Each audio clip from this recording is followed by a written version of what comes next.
Votre journaliste de marque, la Vénus de la République démocratique du Congo. Alors aujourd'hui, je ne suis encore pas seul. Nayambi Ponabino, justice prospère.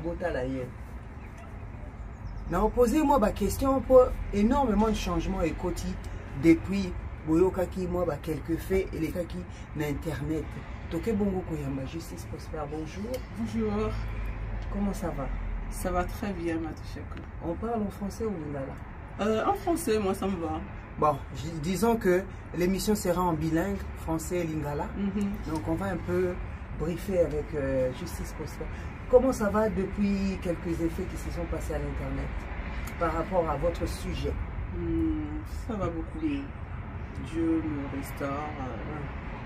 Donc au fur et à mesure, j'arrive à passer au-dessus. D'accord. Et vos créations, sachant que Justice Prospère, c'est une grande couturière, on a eu la chance de profiter un peu de ses créations. Et aujourd'hui, dites-nous un peu comment ça marche, Justice Prospère, les foulards, les hauts, les robes, toutes les défilés que vous avez eu à faire. Comment ça continue toujours ou... Oui, ça continue toujours. Là, je suis en train de remonter la pente. D'accord. Il fut un temps où j'avais complètement baissé un peu les bras. Et là, au fur et à mesure, je suis en train de remonter la pente. Donc là, je vais redémarrer pour mes nouvelles créations qui sont déjà prêtes. Et donc, très bientôt, très prochainement, je vais les exposer. Les foulards qui ont vachement fonctionné, qui ont vachement marché, qui ont impacté... le monde entier. Et là j'ai une autre modèle de foulard, donc une autre modèle, une autre version, mais waouh, là ça va être du lourd. Vraiment, on aura l'occasion. Madocha qu'on va essayer. Vous savez que Madocha aime beaucoup le pagne. Ah oui. Et pourquoi spécialement dans le pagne et pas dans le tissu plutôt européen que vous vous fixez?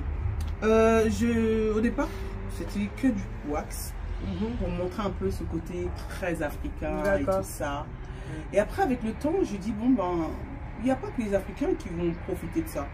Et tu sais quoi, j'ai fait aussi le tissu. Donc j'ai associé le tissu normal pour que tout le monde puisse en bénéficier. D'accord. Ouais, de pouvoir acheter les créations parce qu'il y a des personnes qui peuvent aimer le modèle et ne pas aimer le wax. D'accord. Donc voilà quoi.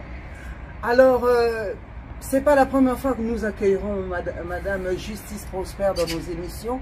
Alors dans d'autres émissions, on aura l'occasion d'avoir des mannequins. Et puis moi-même, on essaiera des modèles. Aujourd'hui, c'est juste un petit briefing parce que nous retrouvons Justice Prospère dans le théâtre, dans le cinéma. Alors, Justice Prospère, autrefois, maman pasteur, aujourd'hui, autrefois maman pasteur, couturière, complètement, l'écran était pour toi. Et aujourd'hui, on retrouve Justice Prospère dans le théâtre. Yes. Ça c'est... Et pas avec n'importe qui, avec Papa Lianza. En tout cas... Lianzi. Excusez-moi, autant pour moi. Alors, dites-nous un petit quelques mots. Pourquoi encore le théâtre? Vous êtes partout. Ah oui, je pense que Dieu m'a mis beaucoup d'œuvres en moi, des bonnes œuvres. Et donc je me dis qu'il faut les exploiter en fait. D'accord. Les dons que Dieu a mis en moi. D'accord. Donc c'est pour ça que je me suis dit, moi j'ai un côté un peu théâtre, tout ça, et pourquoi pas. Et à ma grande surprise, j'ai été contactée par Madochako et qui m'a ouvert les portes pour pouvoir être en connexion avec cette grande star qui est Papa Ali Andi. Et donc voilà quoi, je veux bénéficier pour pouvoir être en lumière et pourquoi pas marquer ma génération. Alors la dernière fois on a vu à la télévision, à l'internet si on peut le dire, tout ce qui s'était passé tout autour de vous, votre mariage, votre divorce, avec le soi-disant faux pasteur, si on peut dire.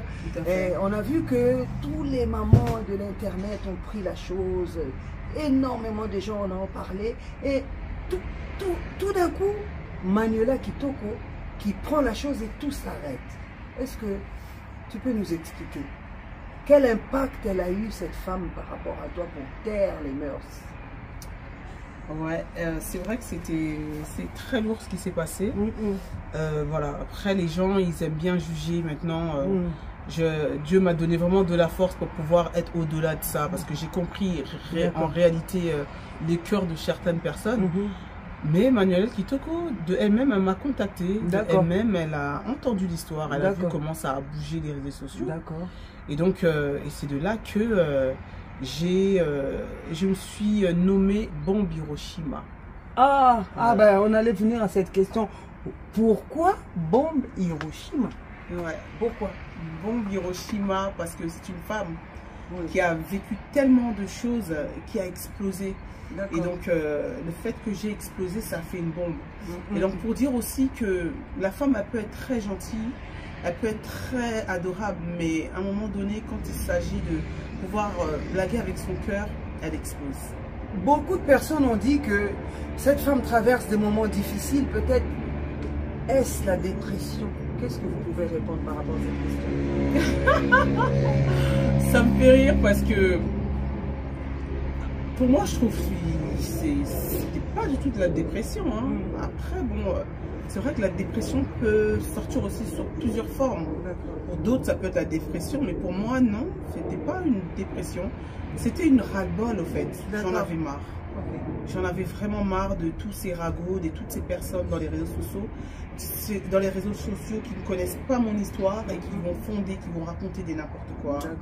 Et donc, voilà. Et de voir que des personnes que vous avez portées à cœur, vous avez aimé avec plein d'amour, et que ces personnes-là, vraiment, ils deviennent Satan, quoi. Vous regardez l'écran, dites-nous, beaucoup de femmes aujourd'hui enregistrent des personnes parce que vous leur avez conseillé. Pensez-vous que ça a été un bon conseil pour d'autres personnes? Oui, effectivement, après tout ce qui m'est arrivé, j'ai fait plusieurs vidéos pour pouvoir conseiller à toutes ces femmes qui passent des moments difficiles, des moments, des relations très toxiques, parce que personne ne pourra vous croire, en fait. C'est-à-dire, ça serait ta parole à toi, à l'homme, et contre la mienne, en fait. Voilà, et donc, quand tu as des enregistrements, et bien là, ça fait des preuves à l'appui, en fait.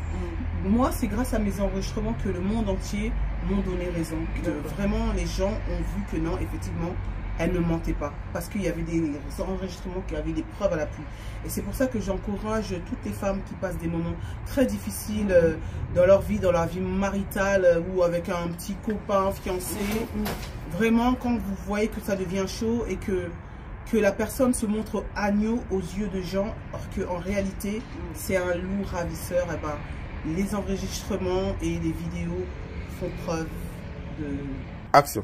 Dernièrement, on a vu sur les réseaux sociaux, frère Mbuta, Oyebi, Tina Niveau Nini, Nakoki Kokoma, Sokozongi Simbo, on a gâté. Mais on part du principe quand même que dans un couple, on peut se donner de l'argent. Tu peux offrir à une femme, c'est pas interdit d'offrir de l'argent à son homme. Est-ce que c'est vraiment vrai qu'à Defaki Umbongo? Oui, c'est vrai. Ça, je ne l'avais pas donné, je lui avais prêté. Alors, il y a une différence entre donner par amour et prêter. Donc, voilà, je l'avais prêté. Et donc, quand tu prêtes de l'argent à une personne, la personne est consciente que tu dois me rembourser. Mais à partir du moment où la personne commence à faire des zigzags, fermer son téléphone pour ne plus donner, au fait, c'est là que j'ai compris que non, là, effectivement, il fallait que j'explose encore une deuxième fois. Il fallait que Bombe Hiroshima explose encore une deuxième fois pour pouvoir récupérer ce qui m'est dû, quoi, mon argent. Est-ce qu'aujourd'hui, aux yeux des gens, vous avez honte par rapport à toutes les palabres qui se sont passées autour de vous? Vous avez peut-être honte de passer devant les gens? Est-ce que ça vous empêche en aimant de vivre? Non. Alors là, je marche la tête très haute. Et je bénis le Seigneur parce que Dieu m'a donné une force incroyable pour pouvoir marcher la tête très très haute. D'accord. Voilà. Ouais. Ok. Bon ben, chers amis internautes, Mado Chako, toujours votre chaîne d'information officielle, votre chaîne d'information en temps réel et vrai. Alors, tout ce que nous sommes en train de parler aujourd'hui, c'est réel, c'est vrai, c'est maintenant. Nous allons pas... Vous voulez peut-être dire quelque chose? Vraiment, tu sortais, vous étiez vraiment en relation avec le frère Mbuta. parce qu'il a quand même une bonne réputation dans le milieu congolais. C'est notre frère, c'est le frère de tous. Beaucoup de gens se sont posé vraiment la question de savoir si vraiment vous étiez vraiment en relation, mis à part la petite vidéo qui est sortie où vous vous embrassez sur les réseaux. Alors, qu'est-ce que vous pouvez dire en quelques mots? Est-il la cause de votre séparation, votre ex-conjoint et vous? En fait, lui, il n'a jamais été la cause. Jamais été la cause. D'accord. Mais on est sortis ensemble. C'est-à-dire quand je me suis arrêtée avec mon ex-mari. Donc vous étiez déjà arrêté quoi? Oui, je m'étais déjà arrêtée avec mon ex-mari. C'était fini, lui faisait sa vie et moi je faisais la mienne. D'accord. Et donc c'est là que j'ai rencontré le frère Mbouta. Effectivement, c'était pas du flirt. On est sortis ensemble, une relation qui a duré 5 mois. Ah d'accord, ok. Donc la cause de votre divorce avec votre ex-conjoint, c'était lequel? C'était son comportement à lui. Et puis l'église qui a beaucoup joué aussi pour notre séparation. Expliquez-vous l'église, quand vous dites l'église, qu'est-ce que vous voulez entendre par là? Ses infidélités face aux fidèles de l'église. Qu'est-ce que vous pouvez nous dire par rapport, on a entendu parler quand même de la prophétie qu'avait eu pour votre relation maritale avec le pasteur, on va taire son nom, parce que c'est déjà passé aujourd'hui, c'est juste un petit briefing pour que les gens comprennent éventuellement qui est vraiment ceux qui ont oublié bien sûr et ceux qui ne vous connaissent pas, qui est Justice Prospère. On a entendu parler d'une prophétie. Pouvez-vous nous dire en un mot c'était laquelle? Effectivement, c'est une prophétie qui était vraiment avec très exactitude. D'accord. Donc c'est le pasteur prophète Joël Francis Tatou. D'accord. C'est lui qui m'a contacté. D'accord. Et un jour, il était en plein culte et ils m'ont appelé en plein culte. Il y avait une personne qui me connaissait dans son église et ils m'ont appelé et il m'a dit tout ce que le Seigneur lui avait révélé. Là, moi. Vous étiez déjà divorcé ou? J'étais déjà divorcée. Oui, mais vous étiez déjà divorcé. Oui. Vous étiez divorcé ou pendant le mariage qu'a eu cette grande prophétie de la part du prophète? Tout à fait. On était déjà divorcés, on était déjà séparés. Elle était quoi la prophétie? La prophétie, c'était un jour en plein culte. Alors là, en plein culte, et vous connaissez le prophète Joël Francis Tatou, c'est pas n'importe quel prophète. Hein. Dans son église, il aggrave du monde. Et donc, il y a une sœur qui était dans cette église qui lui a donné mon numéro parce que le Seigneur, il n'arrêtait pas de lui parler de mon nom, de justice, de justice, de justice. Et c'est là que, quand il a demandé à la foule, il y a une sœur qui a dit que oui, effectivement, je connais justice. Et il y en a une autre qui a dit oui, comme quoi que j'ai son numéro. Et donc, c'est là que les gens, ils ont vu de qui il s'agissait, de Justice Prospère. Et de là, cette sœur qui me connaissait, elle m'a appelé. Et quand elle m'a appelé, le prophète, il l'a dit clairement, il a tout dit sur ma vie. J'ai jamais parlé au prophète Joël Francis Tatou de ma vie. Voilà. Et donc, et là, quand il m'a sorti les choses, et les noms de mes enfants, et le nom de mon père, et ce qui m'allait arriver à mon mariage, c'est-à-dire que j'allais mourir. Il l'a sorti, il a dit à plusieurs reprises que si je serais restée dans ce mariage, j'allais mourir. Et donc, voilà, c'est là où j'ai compris que lui, il a tout brisé. C'est-à-dire, Dieu lui a révélé. Le Seigneur lui a parlé directement que c'est Dieu qui a permis que je puisse sortir de ce mariage. Sinon, j'allais plus être vivante dans ce monde. En tout cas, l'expérience, merci beaucoup. L'expérience que vous avez vécue par rapport aux églises, je pense que cela ne vous a pas enlevé de l'amour de Dieu. Au départ, j'ai vraiment rejeté un peu, parce que vous voyez, vivre avec un pasteur pendant 15 ans, hein, c'est pas un an. Donc, avec un homme de Dieu, soi-disant, on va dire entre parenthèses. Et donc, non. Au départ, je me suis dit que non, c'était comme un cauchemar, comme un rêve que je suis en train de faire. Et qu'un jour, j'allais me réveiller, tout ça allait s'arrêter. Que c'était qu'un rêve. Mais au fait, non, c'est vraiment une réalité. Alors, il y a des hommes de Dieu et hommes de Dieu. Donc, la différence est là. Mais ça ne m'a pas enlevé. Au départ, ça m'avait retiré de l'amour que j'avais pour l'œuvre de Dieu. Mais avec le temps, j'ai su penser les plaies, j'ai su me guérir. Vraiment, j'ai su me guérir être entouré avec des hommes de Dieu qui ont su m'orienter, le pasteur Jean-Jacques Munganga aussi qui a su m'orienter, et donc voilà, qui ont su vraiment me soutenir, voilà, vraiment ça m'a donné de la force, et aujourd'hui je suis encore là, je continue à servir le Seigneur, à croire en amour, hein, à ne pas être déçu, me dire que non, c'est fini, je ne retrouverai plus personne dans ma vie. Non, je sais qu'un jour, Dieu me donnera l'homme de ma vie. Vraiment, alors merci beaucoup. Comme elle le dit si bien, s'il existe le faux, il existe le vrai. Donc, précisons qu'il y a encore des hommes de Dieu vrais dans le monde, et que le panier éventuellement continue toujours à circuler. Nous arrivons pratiquement à la fin de notre émission. Mado Chako TV officiel, continuez toujours à vous abonner, vous ne serez jamais déçus. Elle continue toujours à chanter Justice Prospère? Oui. Effectivement, j'aime beaucoup chanter. Voilà. Pourquoi pas un jour, comme j'ai toujours eu l'habitude de dire, qu'un jour je sortirai un CD pour la gloire de Dieu. Vraiment. Alors, parti comme ça va arriver. En tout cas, nous vous le souhaitons. Merci, Mado Chako. Alors, Molo Beliaba Maman, avocat des femmes, Balobi Papa Liandi, notre président de groupe théâtral, à qui nous faisons des gros bisous, et je salue mon amour de coach Chamala Mbongo Chamala. Je salue toutes les personnes qui nous aiment, qui aiment notre chaîne, tous nos internautes, notre communauté d'internautes. Continuez toujours, partagez vos émissions. Hein, partagez, recruter pour qu'on puisse recruter encore d'autres et d'autres amis internautes, et que votre chaîne parcourt le monde, et que Dieu vous bénira.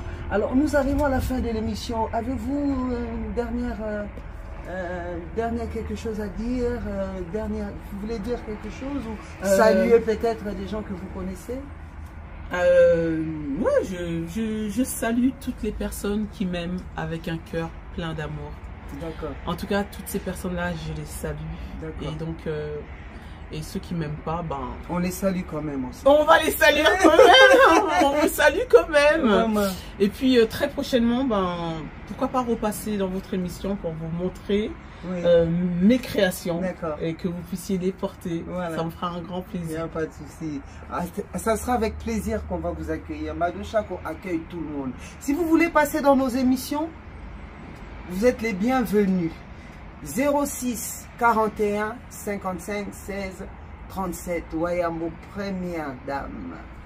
Omba Wayamo Babili passe à Mado Chako. Alors, comme j'ai toujours l'habitude de le dire, Chako Chako Ndeko Nabino. Merci d'avoir suivi cette émission. Merci d'avoir participé. À très bientôt. À très bientôt. Au revoir. Ciao.